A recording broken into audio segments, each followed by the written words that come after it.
Bienvenido, está comenzando un nuevo programa de Biblia Fácil, un nuevo capítulo acompañando el ministerio de Jesús, descubriendo a nuestro maravilloso Jesús en el libro de Mateo.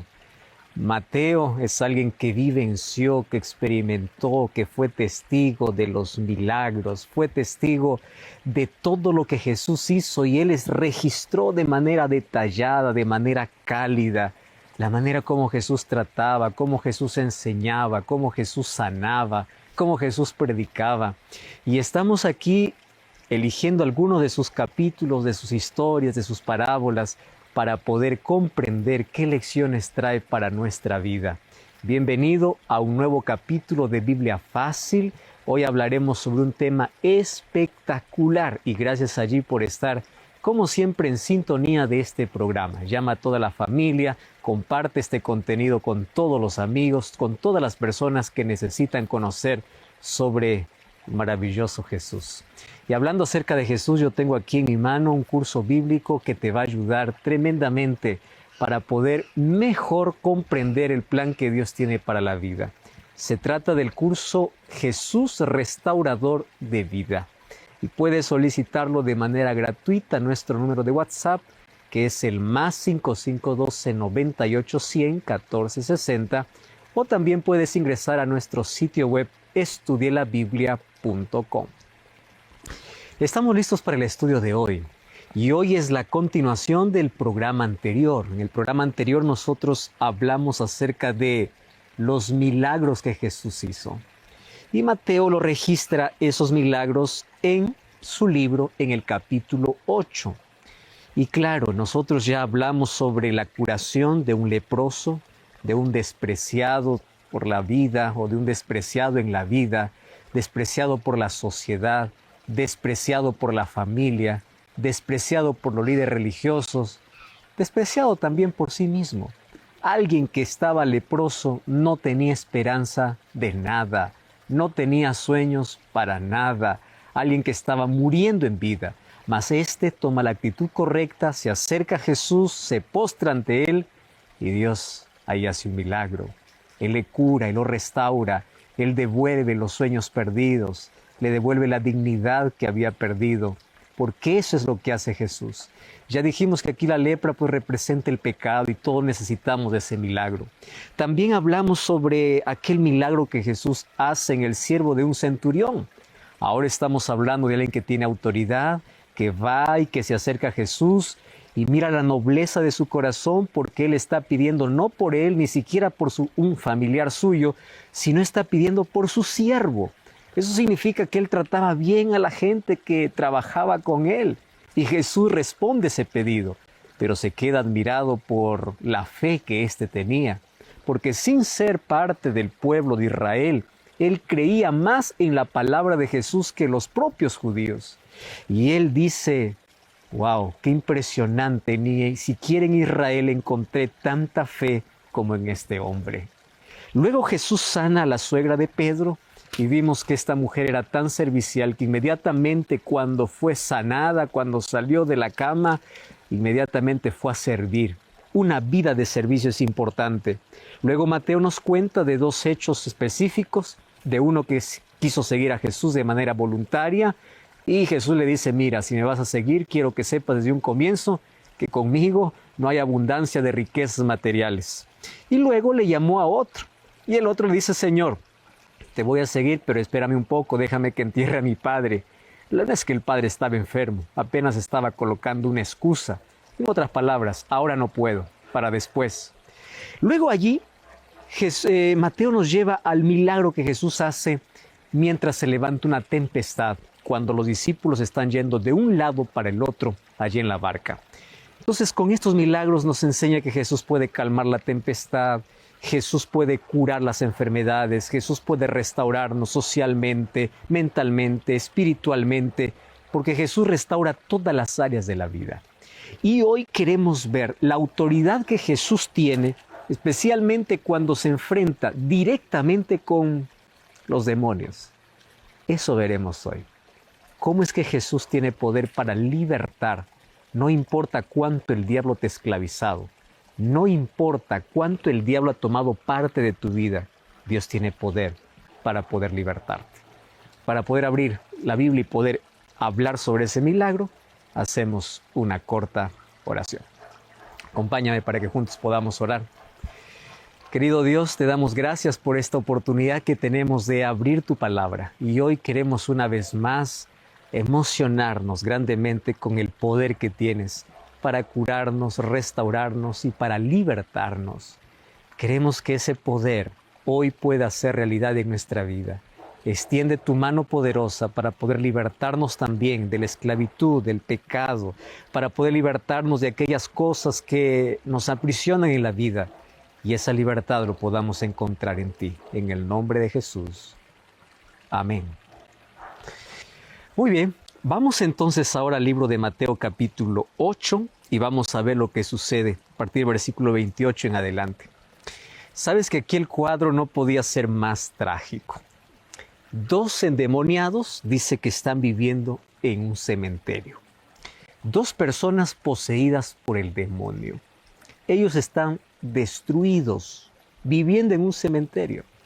Además de este desastre, también estaba la confusión de los seguidores de Satanás que no reconocen la luz ni siquiera al verla.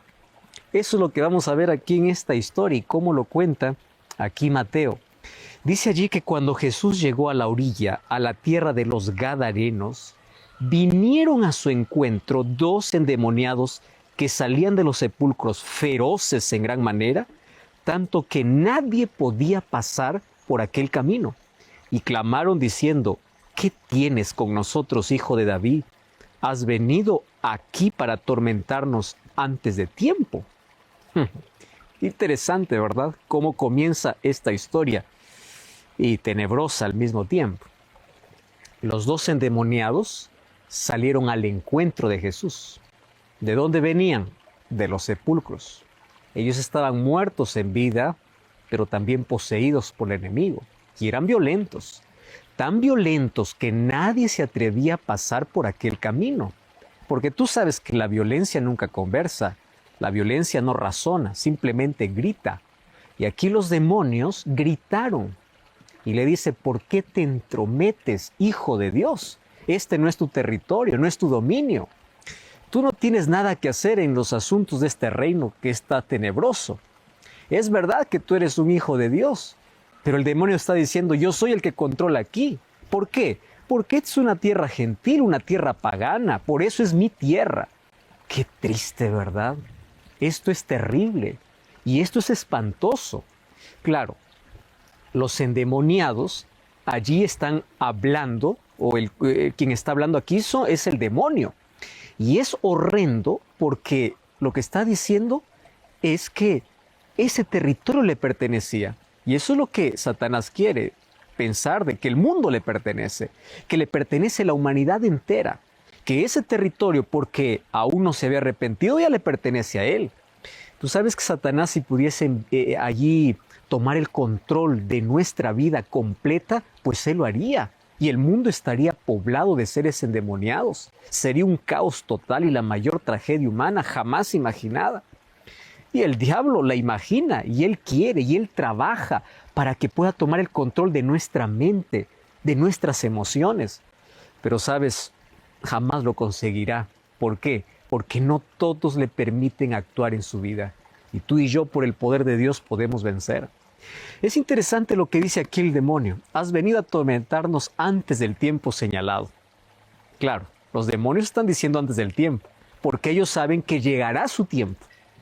Y esta invasión de Jesús en el reino de Satanás ocurre como una demostración de su poder, pero también como un anticipo de la destrucción final y completa de Satanás y todos sus demonios.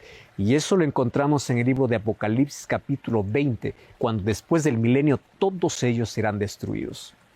Ahora, es interesante que Jesús ahí hace un milagro con ellos, los liberta.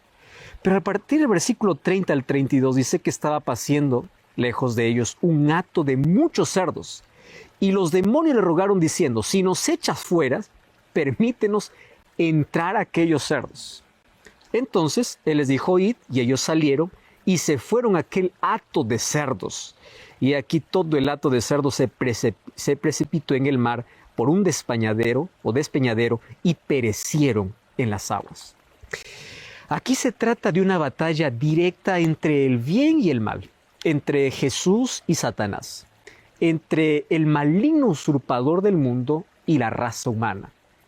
Y claro, que Satanás frente a Jesús siempre está derrotado, siempre lo estuvo y él lo sabe. Así que él no tiene otra cosa que huir. La pregunta es ¿a dónde? Allí cerca había una manada de puercos. Claro que no es un lugar muy atractivo, pero para los demonios cualquier lugar está bien. Habitar dentro del ser humano o habitar dentro de los puercos, pues no tiene ninguna otra alternativa. Así que ellos solicitan a Jesús y le dicen así: si nos vas a expulsar, ya que tú eres el que ganas aquí, aun cuando este es nuestro territorio aún, pero si nos vas a expulsar, mándanos aquella manada de cerdos. ¿Los demonios estaban haciendo aquí una oración?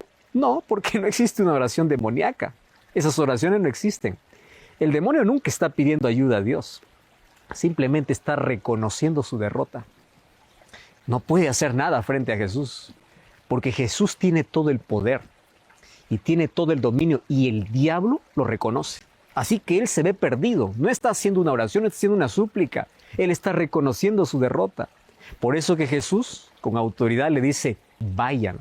Y los demonios salieron del cuerpo de estos hombres y se fueron a los cerdos. Y los cerdos quedaron enloquecidos, buscando su propia destrucción.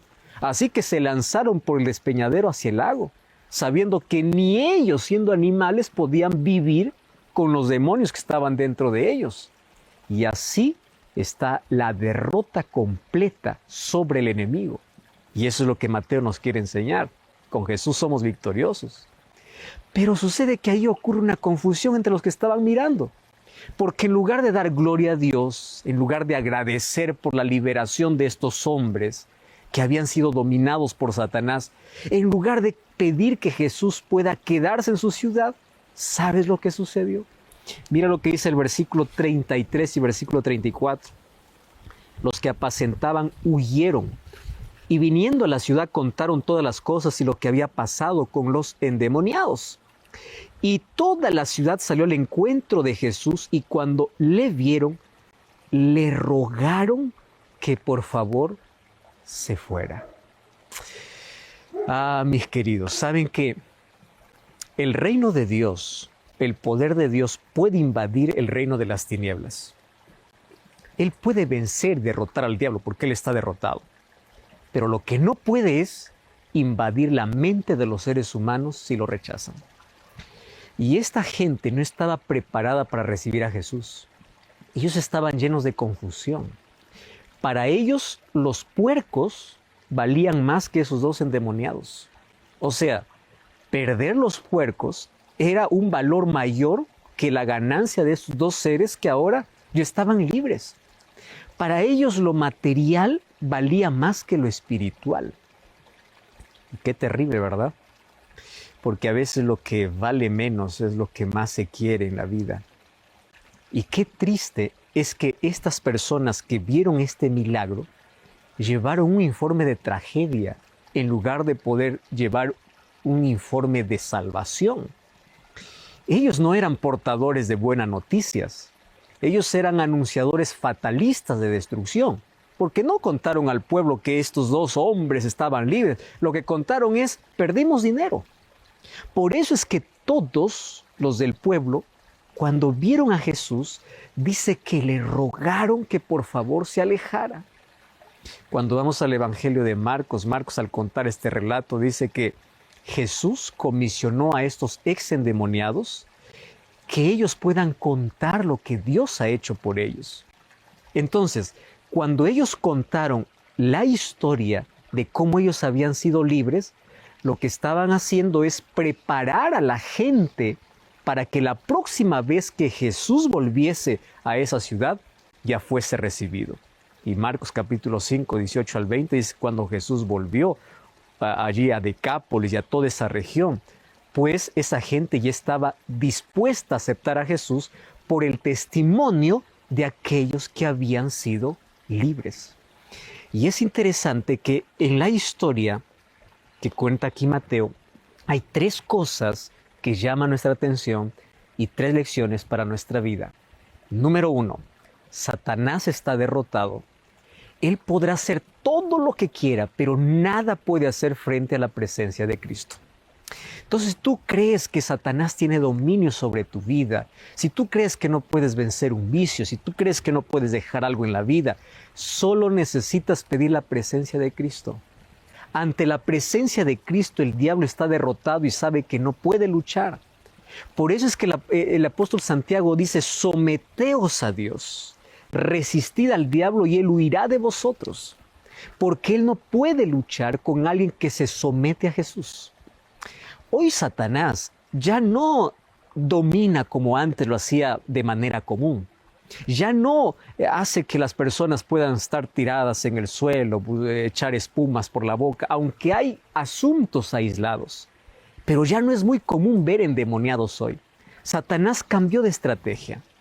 Hoy toma el control de nuestra mente a través de música, a través de películas, a través de distracciones, a través de vicios, a través de drogas, a través de alcohol, a través de cosas que te mantienen esclavizado y te mantiene bajo su territorio, bajo su dominio. Y cuando Cristo llega a tu vida, Satanás reclama y dice, no vengas porque este me pertenece. Pero aún así, Cristo tiene poder para poder derrotarlo. Pero ¿sabes qué cosa es lo que limita, digamos, ese poder de Dios? Cuando tú rechazas. Y a mí me da tanta tristeza porque hoy las personas continúan con la actitud de los de Gadara, diciendo a Jesús, es verdad que tienes poder, es verdad que puedes libertar, pero por hoy no te quiero. Por favor, apártate de mi vida. Por hoy no te necesito. Después, ahora no. Qué triste es encontrar a personas que tienen esta actitud.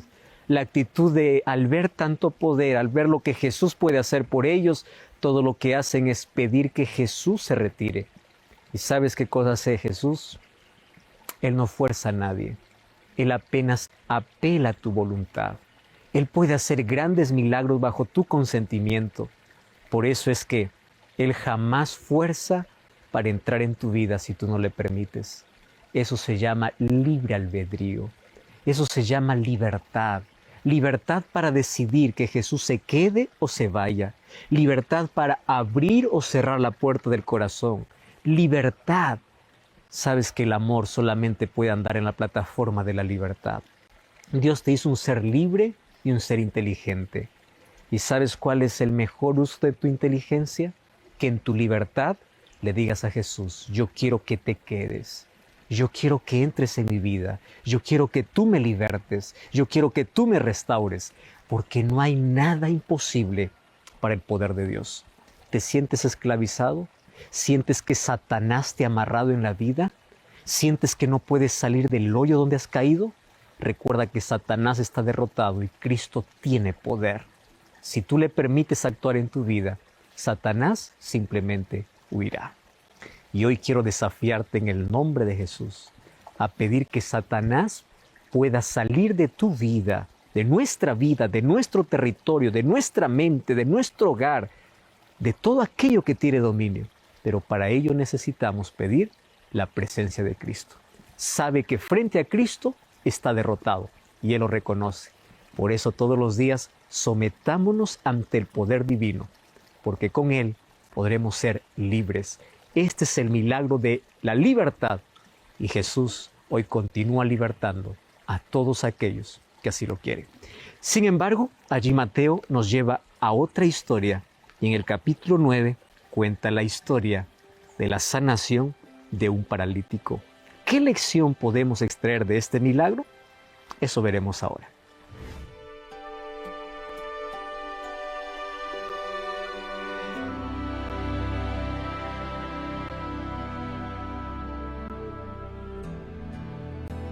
En Mateo capítulo 8 ya vimos que Jesús tiene autoridad sobre los demonios.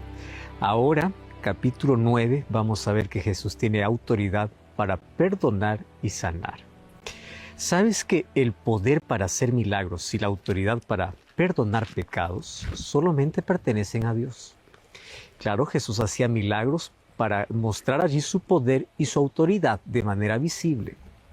Entonces, las dos actividades divinas no están en conflicto y ambas ayudan a los seres humanos para que puedan ser restaurados completamente, tanto el perdón como la sanidad física. Gran parte de nuestras enfermedades tiene que ver con nuestra falta de perdón. Mateo capítulo 9, versículo 1 dice: Jesús, entrando en la barca, pasó al otro lado y vino a su ciudad. Y claro, Jesús tenía que volver de Gadara, porque los gadarenos le pidieron que por favor saliera de su territorio. Y Jesús nunca impuso a nadie algo, nada por la fuerza. Él respeta la voluntad y la libertad humana. Mateo 9, capítulo 2, o capítulo 9, versículo 2, dice que sucedió que le trajeron un paralítico tendido sobre una camilla. Y al ver Jesús la fe de ellos, dijo al paralítico: ten ánimo, tus pecados te son perdonados. ¿Quiénes lo llevaron? Mateo no lo dice. De todas maneras, aquí encontramos dos cosas evidentes. Número 1, el enfermo y sus amigos vieron a Jesús y creían en él. Por eso es que fueron hasta allá y deseaban obviamente un milagro. Y el milagro era que el paralítico necesitaba volver a caminar. A esta altura de los acontecimientos en el ministerio de Jesús, pues esperar un milagro más era la cosa ya natural del mundo, la más natural del mundo, porque ya nadie dudaba de su poder sanador. Ahora, la gente guardó silencio y ahora se concentró para ver cómo haría este milagro, porque cada milagro obviamente queda diferente. Y hasta los mismos escribas hicieron lo mismo. Claro que ellos todavía dudaban, y es más, su atención era más para ver si ese milagro era real, o si solamente se trataba de un fraude, como algunos por ahí intentaban hacer. Más ahora, cuando Jesús ve al paralítico, no hace el milagro. Toma la fe del paralítico, la fe de los amigos, y él va para un milagro más grandioso. Un milagro que Dios hace todos los días. Él podría haber comenzado con el milagro diciendo: mira, levántate y listo, y ahora yo te curo. Jesús comenzó diciendo así: ten ánimo, tus pecados te son perdonados. Y sabes que no hay milagro mayor que el perdón de los pecados. Ese es un milagro constante que sucede cada vez que todo ser humano va a Jesús pidiendo restauración. Cuando Jesús comienza a restaurar la vida, Él comienza sanando nuestro interior.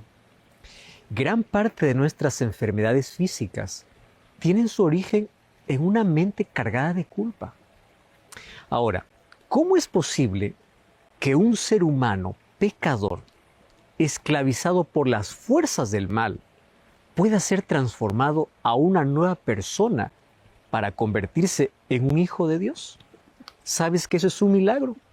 Y ese milagro se llama perdón. Por eso el perdón es un milagro, el mayor de los milagros. Ahora, más allá de una curación física, mayor milagro es la restauración completa, porque necesitamos ser restaurados por dentro y por fuera. El mayor milagro es la transformación de un corazón vacío a un corazón pleno. Es llevar una vida de condenación y por el perdón alcanzar una vida de transformación para el reino de los cielos. Ese es el mayor milagro que hoy continúa Dios haciendo. En el versículo 3, allí comienzan entonces los escribas a cuestionar. Y allí incluso van enfrente a Jesús y le dice: pues este está blasfemando. Claro, ellos sí estaban allí para poder cuestionar todo lo que Jesús hacía. Y ellos estaban correctos en el sentido que un ser humano no puede perdonar pecados, solo que no estaban frente a un ser humano cualquiera, estaban frente a Dios hecho hombre. Y allí los doctores de la ley, los escribas, los sacerdotes comenzaron a reprender. Y ni siquiera ellos podrían considerarse, aún siendo líderes religiosos, como alguien que puede perdonar pecados. Y eso estaba en lo correcto, porque inclusive los sacerdotes, cuando ofrecían los sacrificios, Ellos, aun cuando eran intermediarios, ellos sabían que no tenían poder para perdonar pecados, que ese poder venía directamente de Dios, porque el sacrificio era apenas un instrumento de fe del pecador, o sea, creía en la muerte de Jesús y la muerte de Jesús que perdona el pecado de los seres humanos. O sea, el cordero que era sacrificado en el altar no perdonaba el pecado. El sacerdote que llevaba ante Dios la ofrenda por el pecado tampoco perdonaba los pecados. Solamente Dios podía perdonar pecados. Así que el sistema de sacrificios para ellos lo entendían correctamente. Por eso es que ahora cuestionan a Jesús y dicen, ¿quién es este? Si ni siquiera los sacerdotes humanos pueden hacer eso. Bueno, por eso es que dijeron este hombre blasfema. Porque se coloca pues en lugar de Dios. Solamente Dios tiene autoridad para perdonar pecados. Ahora, si realmente éste tiene autoridad para perdonar pecados, tiene que ser Dios. Solo que ellos no estaban dispuestos a reconocer a Jesús ni como el Mesías ni como Dios. Ellos no lo reconocían. Entonces, como no lo reconocían, pensaban que era un ser humano más. Y allí es donde ellos empiezan a cuestionar. Este habla blasfemias. Aún viendo tanta evidencia de la autoridad y del poder de Dios, ellos no quieren creer.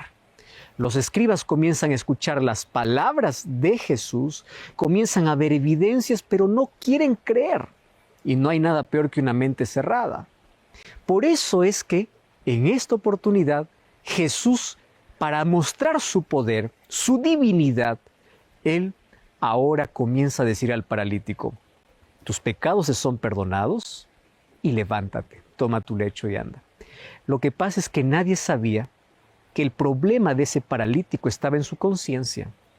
La culpa que poco a poco se fue convirtiendo en un suplicio.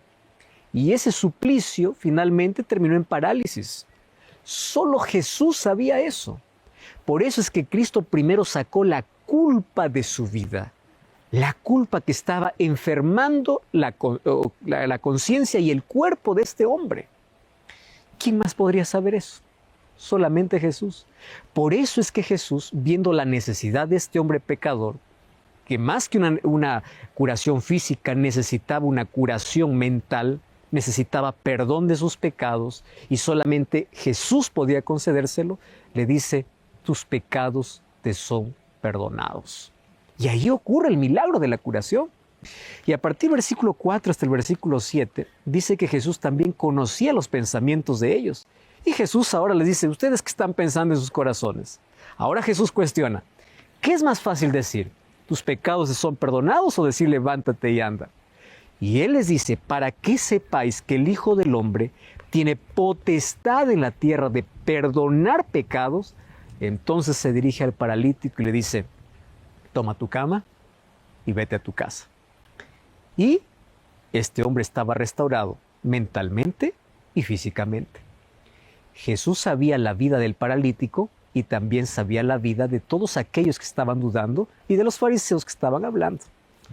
Ahora, qué interesante, Jesús cuestiona la mente de los fariseos y dice, ustedes, ¿por qué tienen esos malos pensamientos?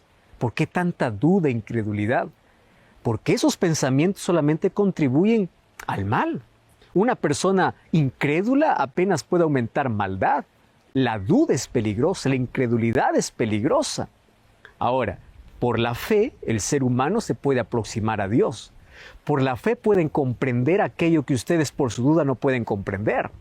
Por la fe ustedes pueden inclusive saber los secretos íntimos del bien. ¿Por qué? Porque por la fe ustedes se acercan a Dios.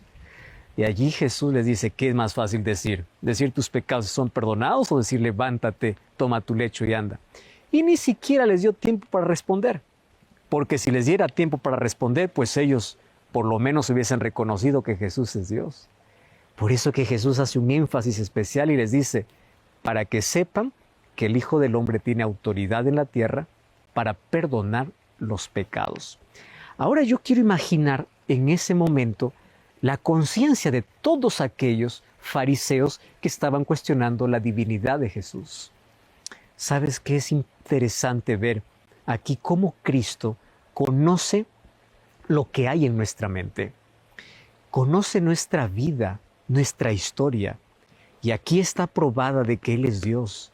y Él tiene autoridad.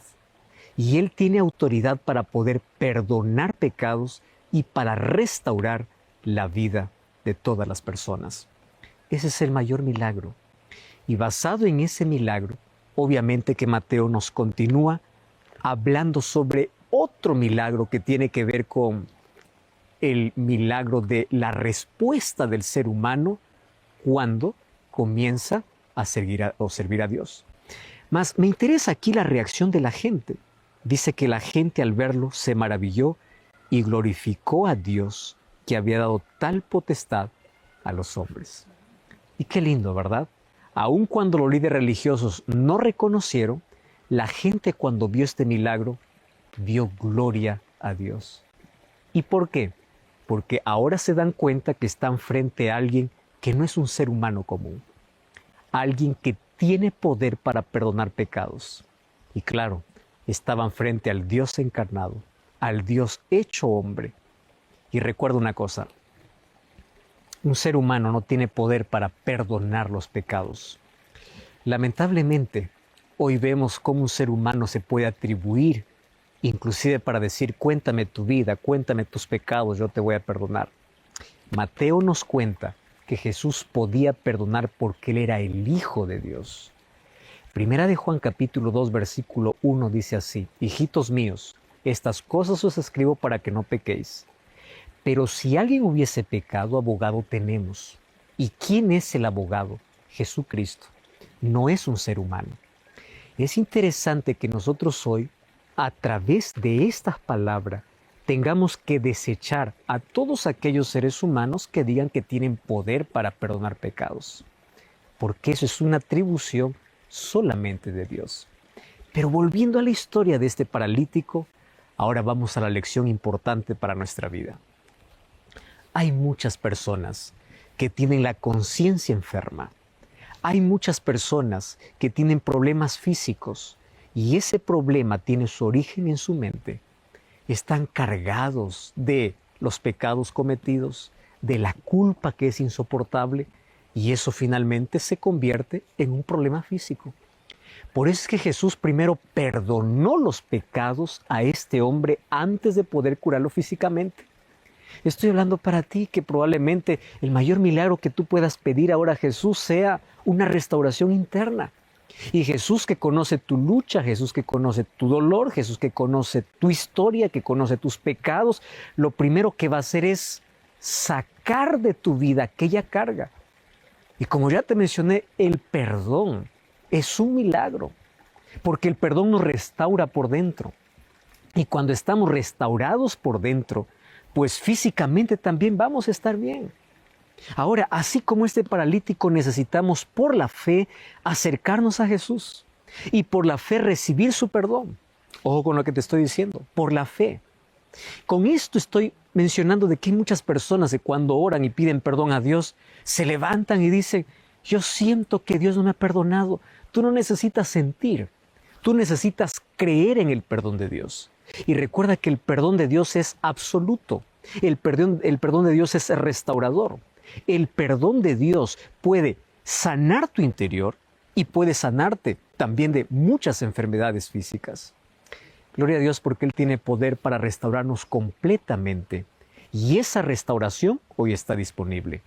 Antes de que Dios pueda sanarte físicamente, quiere sanar tu vida. Quiere restaurarte por dentro. Y así como este paralítico hoy quiere acercarse hacia el lecho donde estamos, hacia el lugar donde estamos amarrados, estancados, hacia el lugar donde estamos esclavizados, para decirnos así, yo quiero perdonarte. ¿Tú aceptas ese perdón? Porque si tú aceptas ese perdón, lo siguiente es, toma tu lecho y camina. No necesitas más estar paralizado en la vida. Necesitas conocer nuevos horizontes. Necesitas conocer mejor el plan que Dios tiene para ti.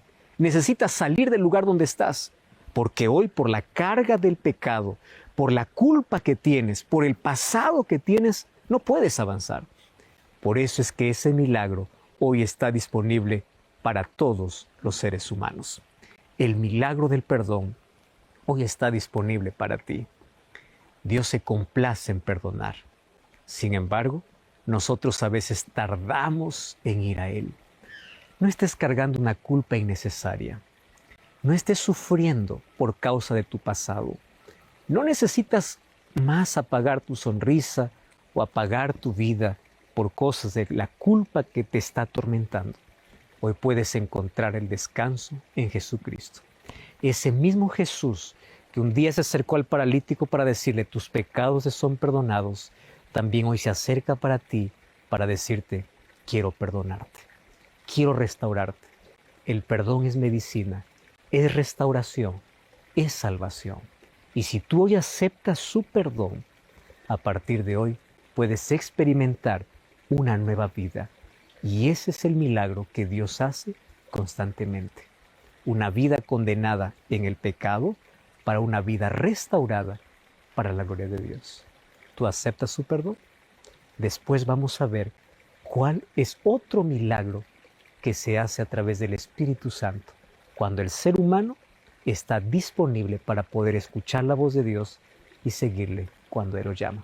Acompáñame a ver ese milagro.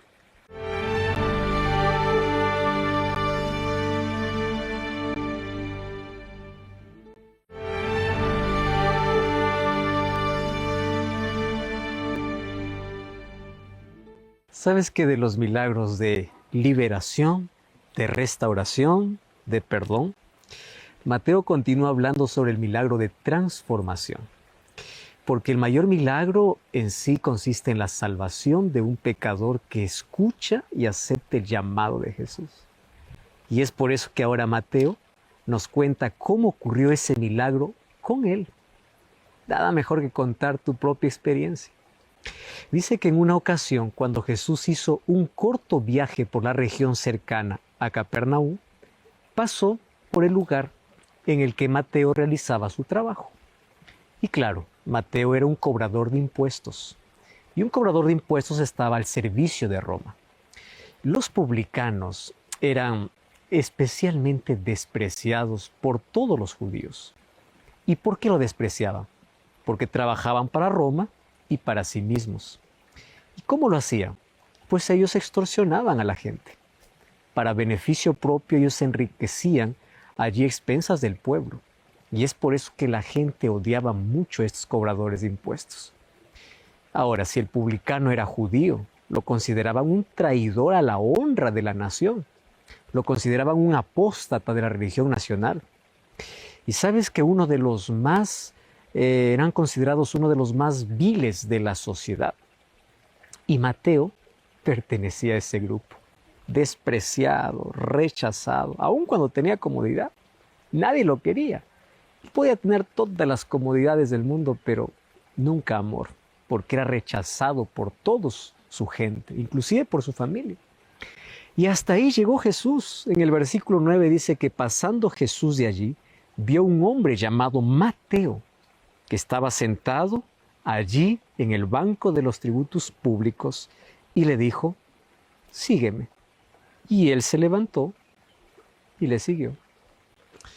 ¿Sabes que su garita de peaje estaba en las afueras de Capernaum, que era la frontera que separaba los dominios de Herodes Antipas y Herodes Felipe II? Jesús se aproximó hasta donde estaba.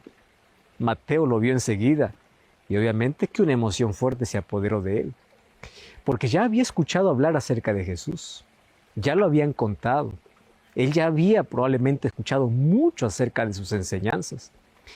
Y aquí viene la influencia del Espíritu Santo, porque él sentía una atracción fuerte por ser un seguidor de él, pero no podía, toda la gente lo rechazaba.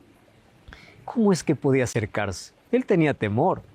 Como él estaba tratado siempre tan mal por todos los dirigentes del pueblo, él pensaba, probablemente Jesús también me rechace. Por eso es que no iba tras él. Pero cuando Jesús se acercó, le dice, sígueme. Por eso es que Mateo no dudó.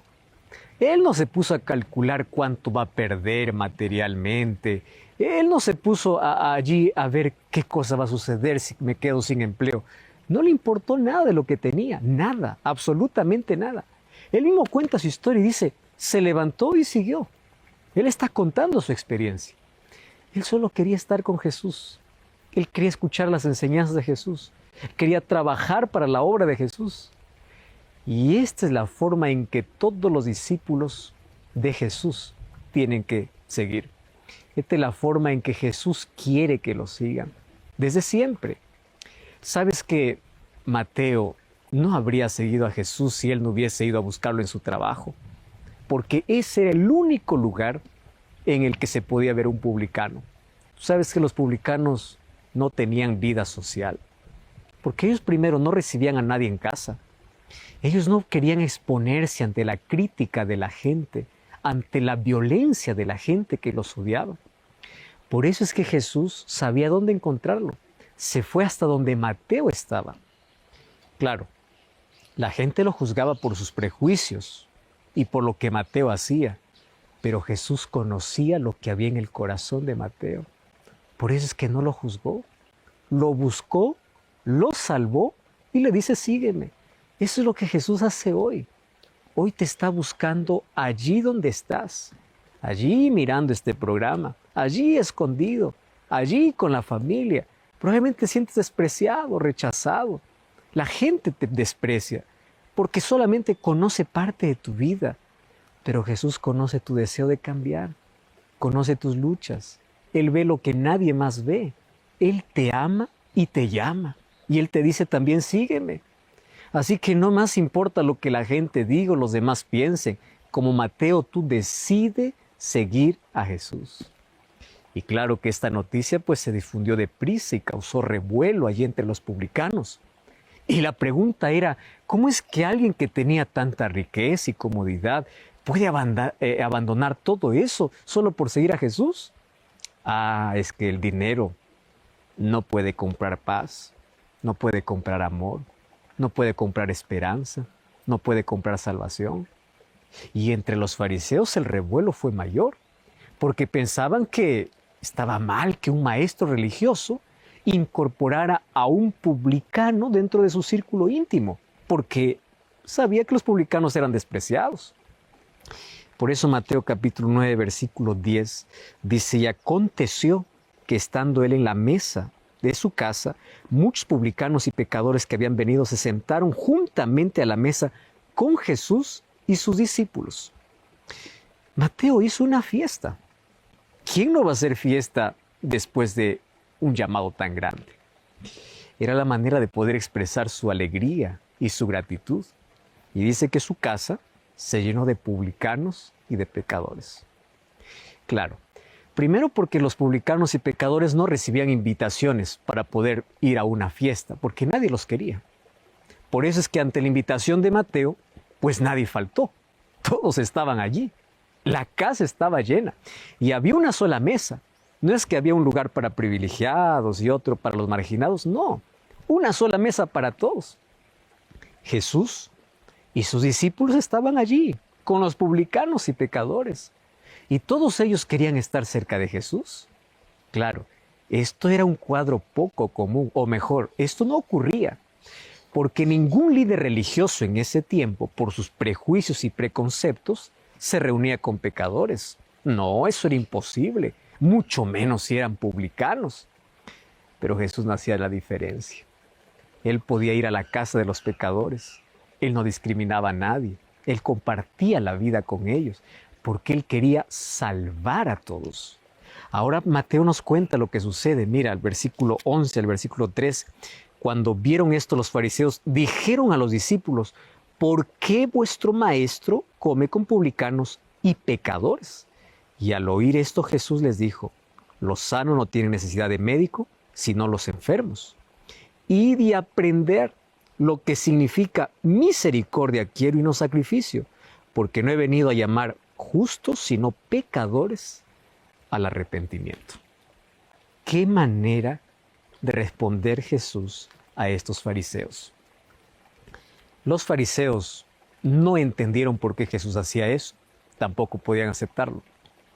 Además, ellos respondieron a la psicología que todos los que se creen rectos y buenos piensan tener: corregir a los demás, porque según ellos Jesús estaba actuando mal. Pero no fueron directo a Jesús, hablaron a los discípulos. La crítica fue indirecta. ¿por qué vuestro maestro come con publicanos y pecadores?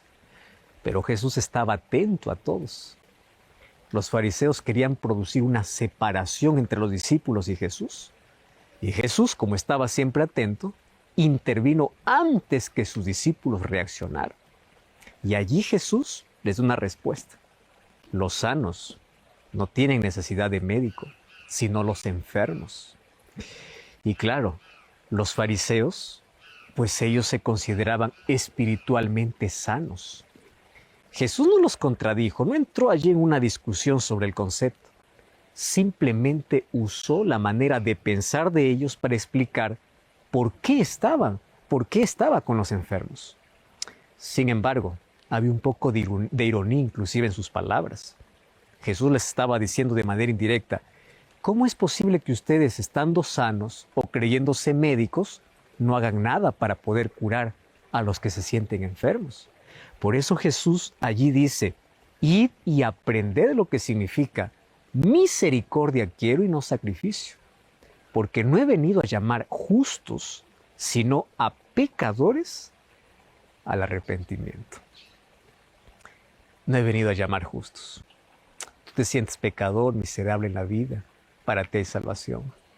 Ellos tenían que aprender el valor de la misericordia y darse cuenta de que su autosuficiencia, que su fanatismo que ellos tenían, eran las mayores enfermedades del alma. Y ellos eran tan pecaminosos como aquellos pecadores que ellos estaban condenando. Ese es el problema cuando alguien se cree superior a otro. Está enfermo espiritualmente. Y no es suficiente conocer la Escritura como ellos la conocían. También es necesario comprender cuál es su espíritu y cuál es su objetivo. Y Jesús estaba visitando obviamente a los pecadores en sus hogares, no para divertirse por sus banquetes, sino para llevarles el Evangelio, para abrirles la posibilidad para que ellos puedan entrar en el reino de los cielos. Y fíjate una cosa, este es el milagro que Dios quiere hacer en ti, el milagro de transformación. Probablemente tú estés buscando un milagro en la vida de curación, pero Jesús quiere hacer en ti el milagro de transformación. El mayor milagro de la vida es que un pecador condenado a la muerte se salve por la gracia de Jesús. Sin embargo, ese milagro ocurre cuando tú lo permites.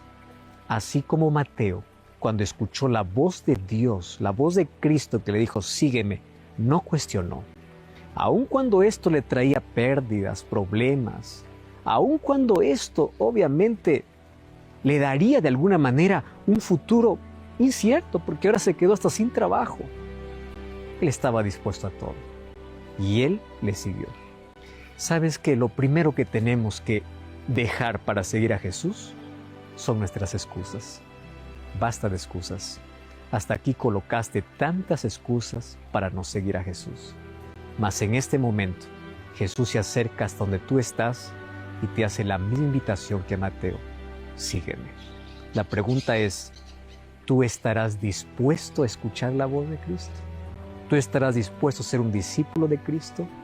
¿Tú estarás dispuesto a dejar todo por Él? Ese es el mayor milagro. Hoy vimos el milagro de autoridad sobre los demonios, el milagro del perdón de los pecados, el milagro de restauración completa y el milagro que hace el Espíritu Santo en el corazón de todos aquellos que deciden seguir a Jesús. Si tú hoy quieres también seguir a Jesús, tome esa decisión. Más extraordinario es ver los milagros de Jesús, pero más extraordinario es ver que esos milagros hoy también están disponibles para nosotros. Dios es tu libertador, tu sanador, tu restaurador, tu perdonador. Y Él es el mismo que hoy te invita y te dice, sígueme. Si hay disposición en tu vida de poder seguir a Jesús, de poder dejar tus excusas para decir como Mateo, yo voy a seguir, créeme que hoy comenzó un milagro en tu vida.